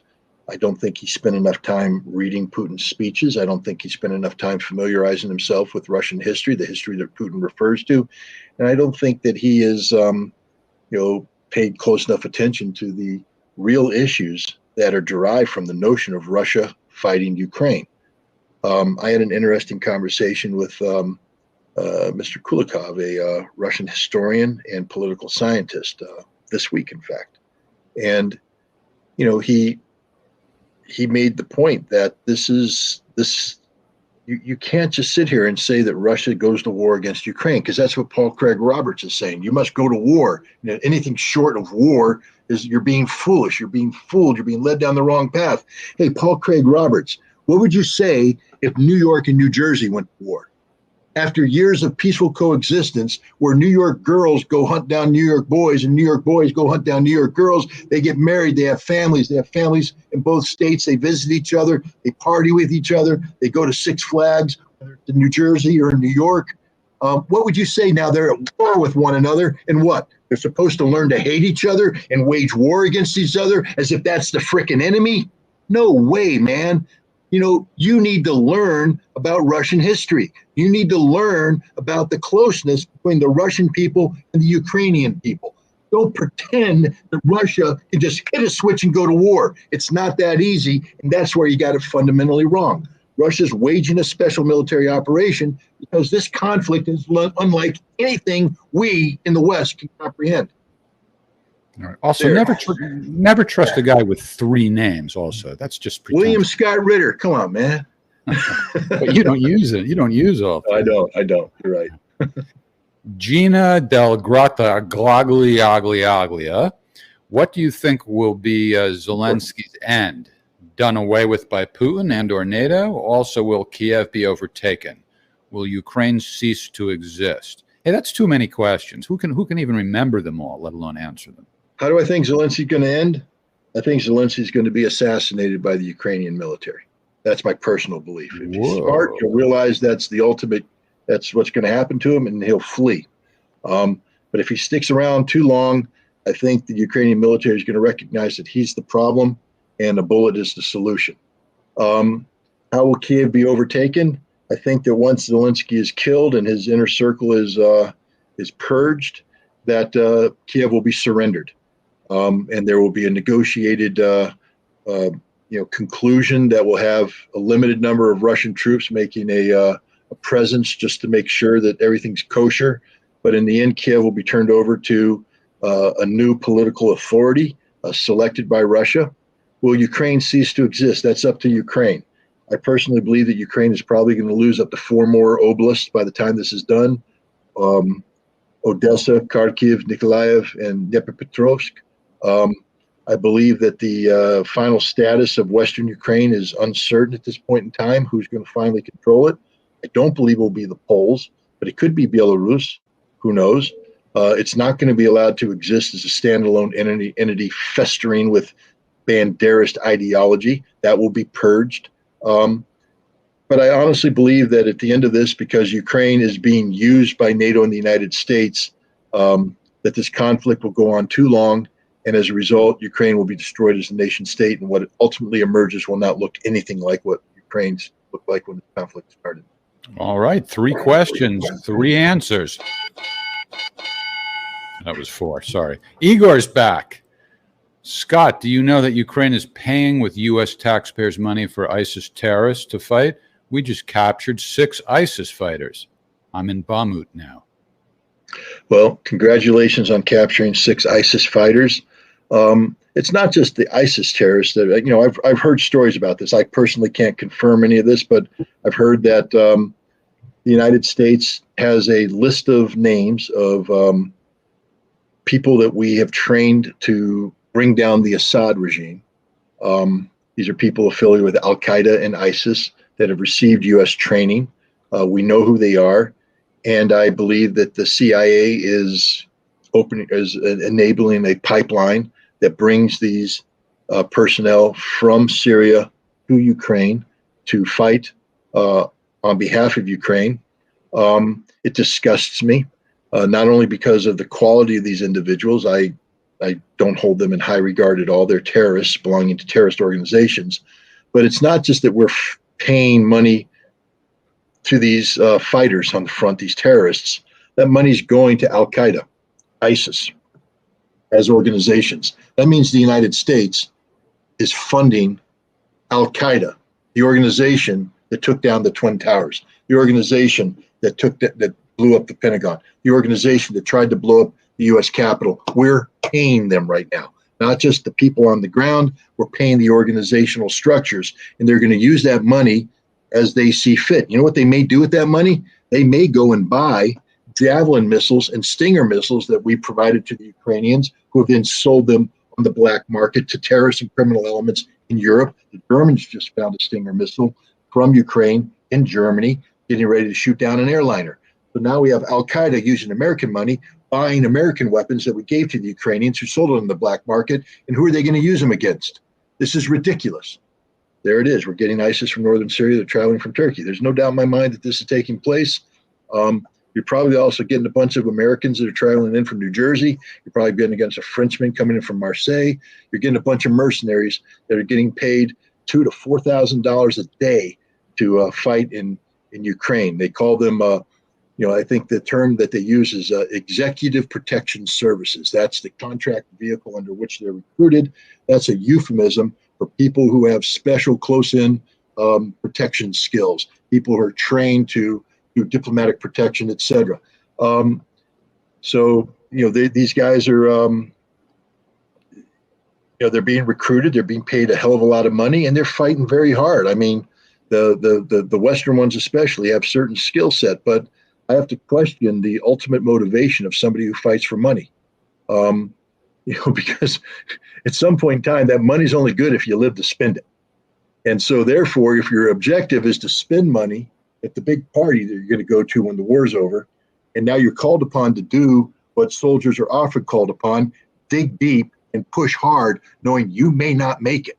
You might make the decision not to dig that deep, not to push that hard. That's why they're useless. I have no use for mercenaries, and that's all I'm going to say, because otherwise I might be talking about violations of international law. Okay. Hey, it just occurred to me that MSNBC has Malcolm Nance as their soldier/reporter, and we have Igor. We have Igor. Of course, anybody could just be claiming to be in the Russian military. What do you think? Is there a question that you could ask him to test him? I'm not going to do that. I'm going to assume that Igor's telling the truth. I'm not here to question the integrity of anybody. All right. Maybe we should have him come on and talk to us sometime via webcam.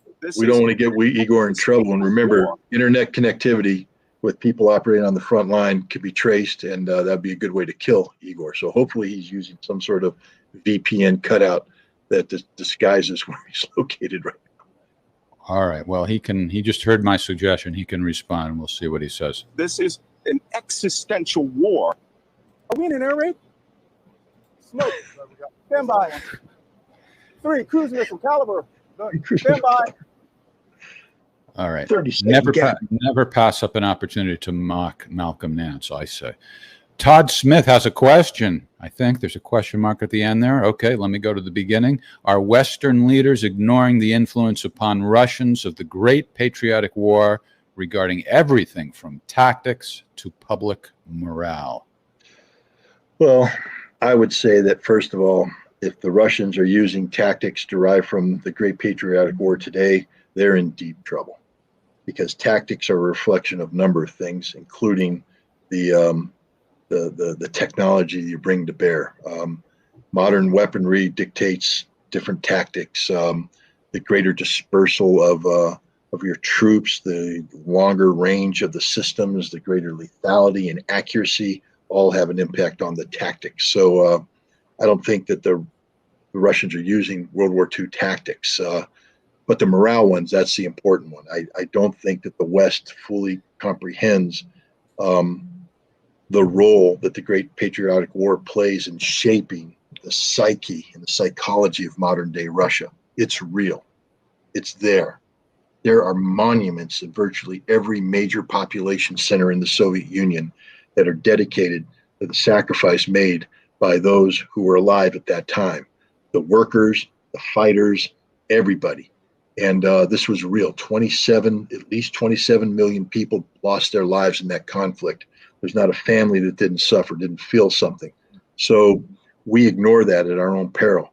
And I'll tell you what, I was just reading a story today about we were using analog service.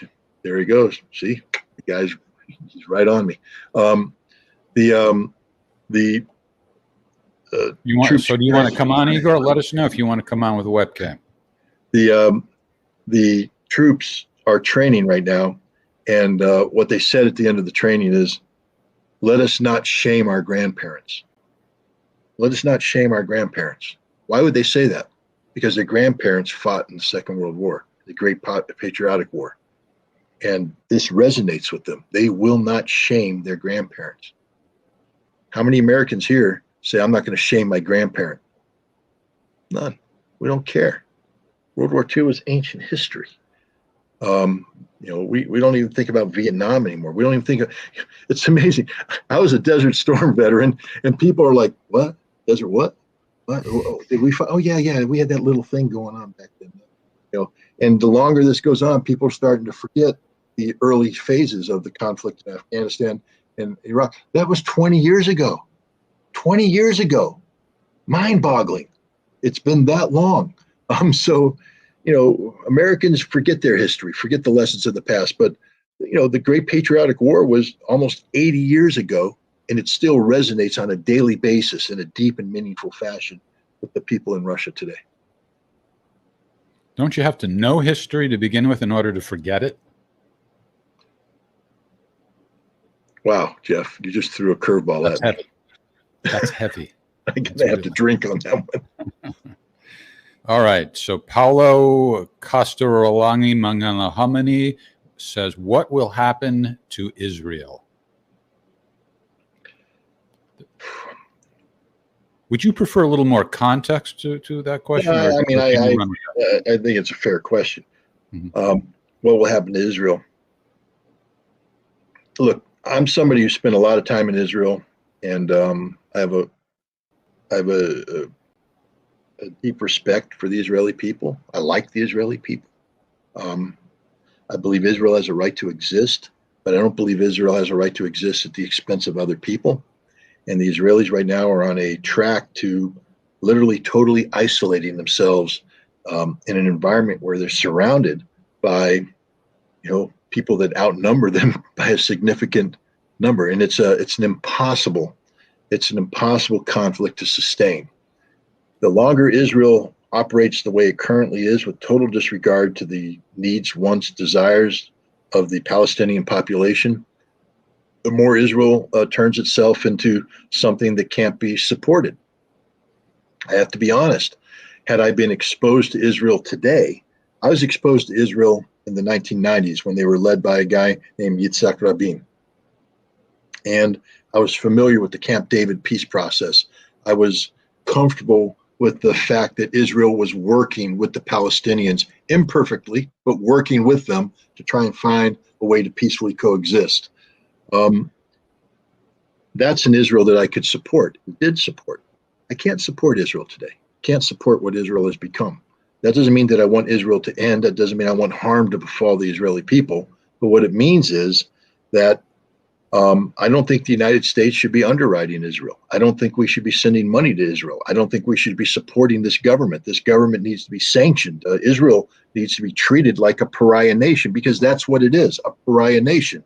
It operates in a manner that's inconsistent with norms and values of civilized society. And so if you're going to do that, you're on the wrong side of history. And Israel on the wrong side of history means that Israel may not survive as a nation. How Israel chooses to end its existence is up to Israel.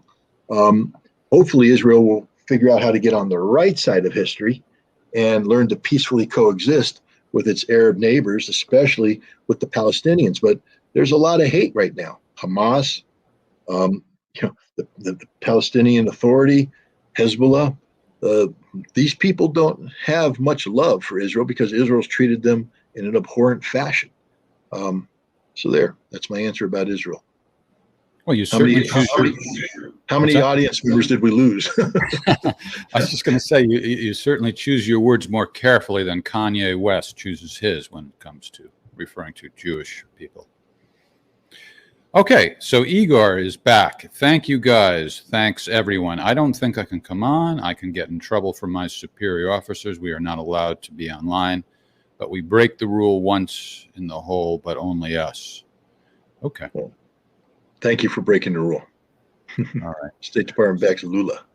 Sparky's back. As if he's Juan Guaido. You want to... he's talking about the Brazilian election for the presidential election, and Lula is a former president. sort of left-leaning. He's up against Bolsonaro. What, editor? Editor. Bolsonaro, yes. It was a close election. Neither one, Lula received more votes, but the election was far closer than anybody thought. And Bolsonaro is in a position where he could actually win the runoff. The United States, of course, is supporting Lula. That's what Sparky's saying, because the Biden administration doesn't want a right-wing, right-leaning president of Brazil. Why? Well, Brazil is part of this organization called BRICS: Brazil, Russia, India, China, South Africa. Now we have Iran and Argentina are members as well. So it's BRICSia. But so we prefer that the head of BRICS, the B in the BRICS, is somebody that we can control. Did they get to him? I don't know. I can't comment on that. I don't know. I do know that the United States does get to politicians. We get to them one way or another. We put pressure on them. We buy them. We fund their opponents. So let's see. Loris Wilkerson believes Israel will not exist in 20 years. I share Loris Wilkinson's assessment. That's tragic because there's 6 million Israeli citizens who are going to be put in quite a bind. But anyways, that's what I get for answering the pop-up question. The best kind of correct. Okay, let's move on to our next question from Rudy. Is that an order or a suggestion, I wonder? Maybe neither. What do you think the future of Syria is? I think the future of Syria is quite good. It's in the opposite trajectory of Israel. Syria is on the right side of history. The government of Bashar al-Assad is stronger than it's ever been. He's been put through the kind of crucible that very few leaders are put through, and he's survived. He's thrived. He's emerged as a real leader. His country is rallying behind him. Just take a look at what he's done with Aleppo, a city that was, destroyed because it was occupied by these Islamic terrorists. And with Russian help, Iranian help, Hezbollah help, the Syrian army was able to regain control of the totality of Aleppo. And it's just it's a miracle, the transformation that's taking place, the reconstruction, the quality of life, markets, businesses, everything. That's because of the quality of the leadership that Bashar al-Assad is providing. He's a smart leader, and I think he is going to take Syria great places. Syria was a pariah state for a while. The Arab League, basically had nothing to do with him. Now all the Arabs are coming back to Syria saying, hey, what can we do? Why? Well, Syria is a close ally with Russia right now. And guess who's a big player in the world today? Russia. And so all these Arab nations that want to line up with Russia, be a pal of Russia, realize that one of the best ways to Moscow is through Damascus. All right. I think Tori might be having an affair with Sparky. We're going to have to rename this show the Sparky Show. Remember Sparky Lyle, Scott? I know who Sparky Lyle is, yes. Me too. When he played for the Yankees, he was Sparky Lyle. And when he played for the Red Sox, he was Sparky Lyle. Those are accents. I'm not allowed to do them. So don't tempt me. You're having a lot of rules imposed on you. Oh, you wouldn't believe the amount of rules that have been imposed on me. I don't even know all of them, huh? All no. Right. Let's see what Gene S. has to say. According to CNBC, the mobilization will end in 2 weeks. Also, no new strikes on Ukraine are needed. So is the Kremlin freezing the conflict? CNBC is it's a financial channel, right? It's a financial channel of the NBC family. Which is under the wings of General Electric, which makes war weapons, right? Yeah, and they're not known for their neutral stance on issues pertaining to Russia. Mm-hmm. How would CNBC know about when the mobilization is going in? You know who I'm going to listen to? Vladimir Putin. Vladimir Putin says that 222,000 of the 300,000 targeted for partial mobilization have been mobilized and are undergoing training. He actually broke the numbers down. A significant number of them, I think it might have been around 70,000, have already been sent to the forward areas and are being integrated into the units as they speak. Others are being formed into other units. He also said that we may not reach the total 300,000. What he means by that is they brought in 300,000, but some of them were sent home because they were too old, they didn't meet the medical requirements, etc. And they may not have backfilled those guys. So when the mobilization is done, we may find that only 250,000 were mobilized out of the reservists. But we also have to keep in mind that somewhere in the vicinity of 80 to 100,000 volunteers have come up at the same time, and they're being trained. Don't do your Maine accent. Well, go ahead. But I don't even know what a Maine accent is. Do they have an accent in Maine? Ayup. I think they say Ayup. But I'm going to get in trouble from the Maine crowd. We're going to lose a lot of viewers tonight. We lost the Israeli crowd. We're going to lose the Maine crowd. But no, getting back to this other question, we can check with Igor, our man on the inside. So forget CNBC. We've got Igor. We got the insider. Well, Igor's got to be careful. We don't want his bosses finding out that he's on an analog channel. Too late. All right, let's go to the next question. Tori, what do you got there for us? How many more questions you want to do, Scott? 3 more? 5 more? 2 more? 3 more. Well, what's that? 3, right? Okay. Bald Eagle, why is the UN not calling out the U.S. for its misbehaviors? Iraq, Libya, Ukraine, etc. Because the UN works for America.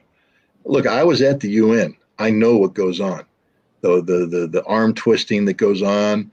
While we were there, one of the big controversies that occurred was we were having this meeting of the Special Commission to talk about Iraq. And the Security Council was meeting, and we needed this vote to go our way. And next thing you know, you have the NSA all over the UN, intercepting, bugging hotels, intercepting phone calls, basically spying on everybody, and then taking that information and using it to blackmail people. Now, I'm not giving away state secrets here. This was all exposed by the newspapers that found out about it. But you have diplomats from Africa who are now compromised, being blackmailed by the United States to vote a certain way. And then the United States is getting a heads up on the positions of other nations when they put together their negotiating position. The U.S. is getting an advance notice so that they can prepare a response ahead of time. That's what the U.S. does. It bullies, it cajoles, it pressures.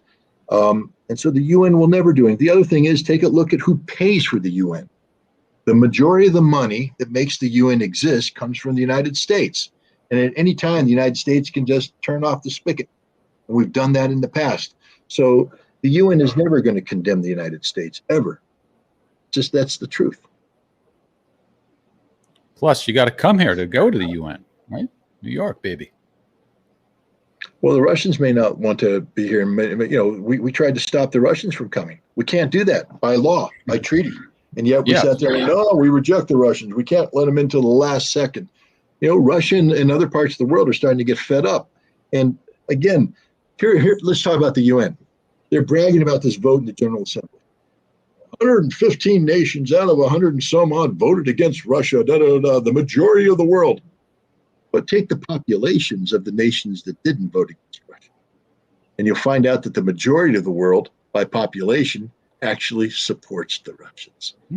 So the UN can be a very misleading concept when you start counting nations, because a lot of the nations they're counting are very small and very susceptible to the foreign aid provided by the United States. So they will not vote in a way that causes them to lose the largesse coming out of Washington, D.C. It's not a vote about principle or morality. It's a vote about economic survival.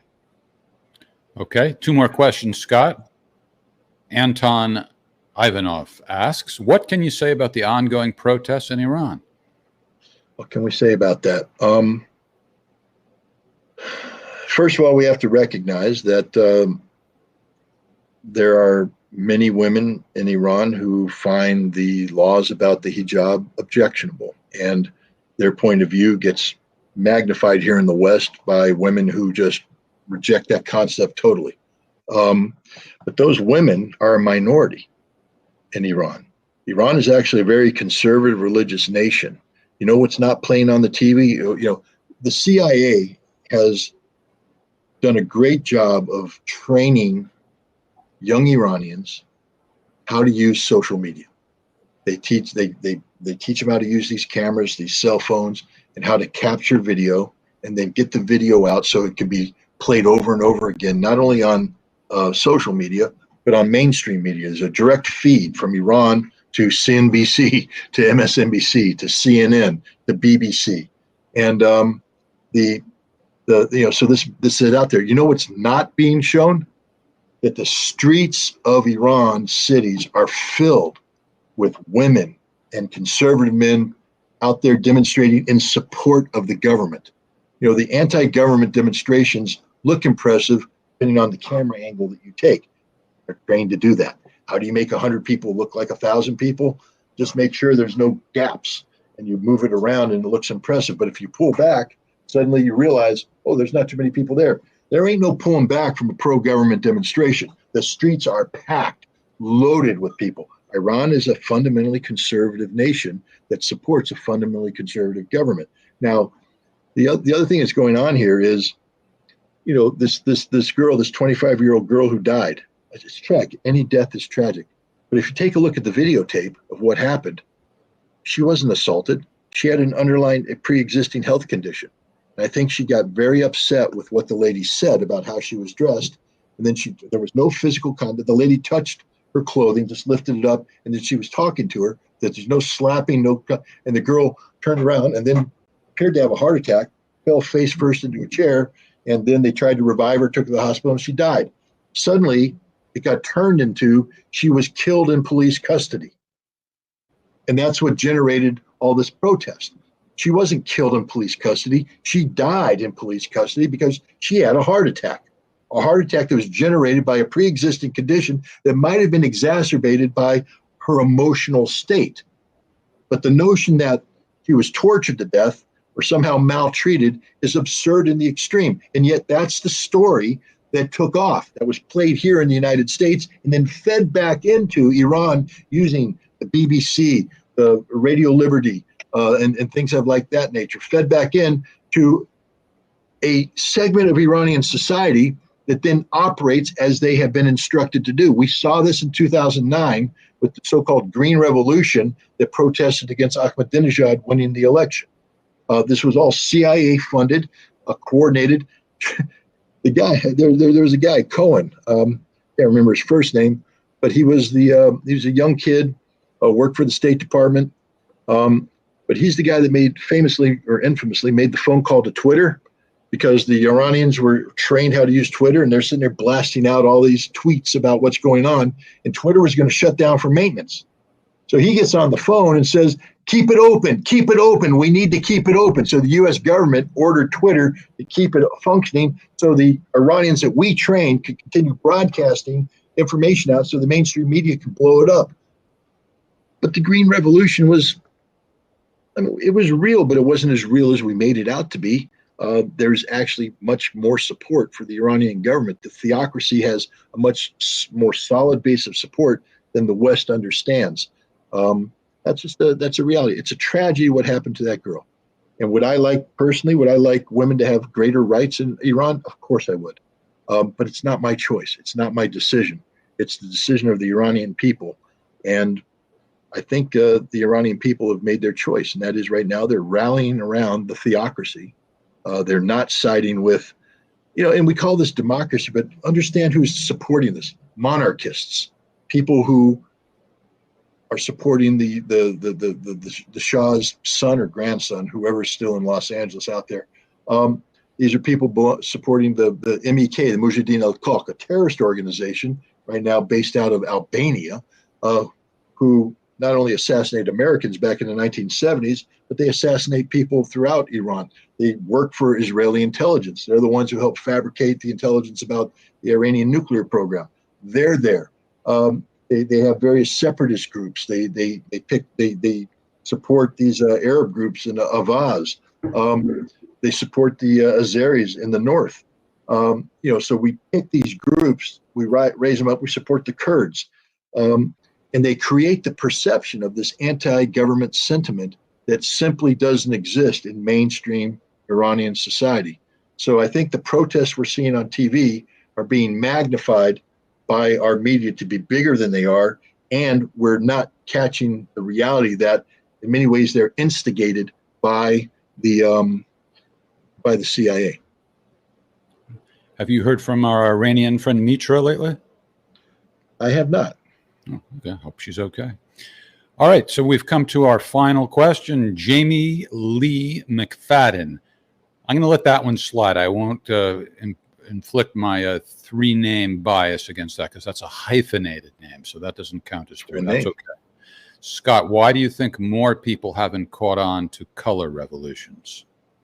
I want to start by saying what a color revolution. I'm sorry to interrupt, but maybe start by saying what a color revolution. The color revolution are these Western-backed movements designed to overthrow existing regimes, and we've seen them. For instance, in Ukraine, there was, I believe, the Orange Revolution. In Georgia, it was the Rose Revolution, and in Iran, it was the Green Revolution. These color-coded revolutions that overthrow governments. The concept of caught on. Caught on to the fact that color revolutions don't represent the legitimate aspirations of the majority of a people? That it's really a CIA-funded or Western intelligence-funded operation, or caught on meaning why don't more people support them? I don't know. I think that the people who live in the countries know exactly what's going on.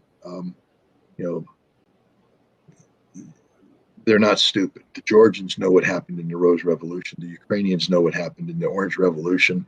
The Iranians know what happened in the Green Revolution. So it's if it's catching on, if you mean that the population catches on, they already know. That's why it was rejected. That's why the majority of people rejected some of the, especially like the Green Revolution. The West, if you mean why don't more people in the West catch on to it, and that it's a fraudulent concept, because we're prisoners to the mainstream media. We're prisoners to the same establishment that promotes these color revolutions. And in order to catch on, you have to think. And most Americans aren't thinking. We're just on full automatic. Turn on mainstream media, get entertained. Turn off mainstream media, go to bed. Go to work, come home, turn on mainstream media, get entertained, turn it off, go to bed. Repeat as much as you want. Repeat and rinse, which is what we do every Friday night. Repeat and rinse. Tuesday, Scenes from the Evolution with the winsome savant, Tori Mansfield, and myself. Our guest this week is Diane Sayre, U.S. Senate candidate, and she shares the great honor of being on the Ukraine blacklist. And we have a T-shirt that we have for sale right there. That's our hunky spokesmodel in Texas, Ryan, who's modeling that for us. And I want to also remind folks that Scott will be appearing at Farmers and Chefs in Poughkeepsie on Wednesday, October 26th. So while everybody else is suffering economic woes, those who can afford it say, let them eat cake. The weapons inspector will be there. Buy his book, Eat Great Food, Drink Great Wine. And next Friday night, we'll be back. And thanks to Tori and thanks to Eric Foya, also known as the Engine Builder. Thank you, Scott. You doing all right? Feeling okay? I'm feeling good. Thank you, Jeff. You doing all right? Some of those accents are sounding a little weak. That's true, but you're off. I am feeling fine, though. I'm at the top of my game in general, if not with the accents. And I guess that's it. So we'll see you all next week at the usual time, Friday night, 8 p.m., 5 p.m. Pacific. And thanks to our beloved audience for all your support.